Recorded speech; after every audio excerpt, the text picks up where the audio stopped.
Own Dictionary ပြန်ပွဲရဲ့ရှောက်ပုံရှောက်နည်းကိုရှင်းပြပေးပါမယ်။ Own Dictionary ရဲ့ home page တွေကိုအရေးဝင်မှာ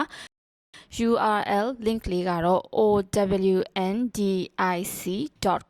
ကိုရိုက်ပြီးတော့ဝင်ပါ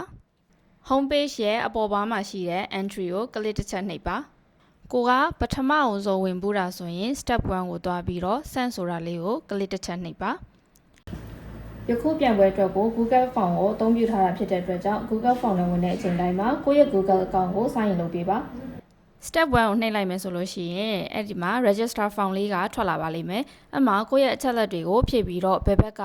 အောက်ကနေပြီးတော့ submit ဆိုတာကိုနှိပ်လိုက်တာနဲ့ register လုပ်ပြီးသားဖြစ်သွားပါလိမ့်မယ်။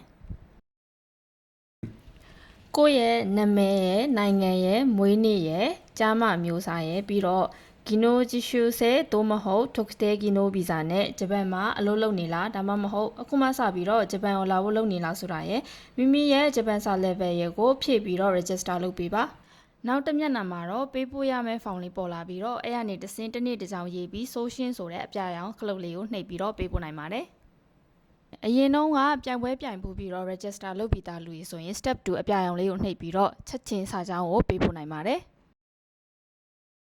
ဒီ page လေးကို bookmark မှာပဲဖြစ်ဖြစ်တနေရာရာမှာ save ထားမယ်ဆိုရင်ပိုလွယ်ကူပါလိမ့်မယ်ကားပုံနဲ့ဂျပန်စာကြောင်းလေးကိုစောင့်မျှော်နေပါတယ်ရှင်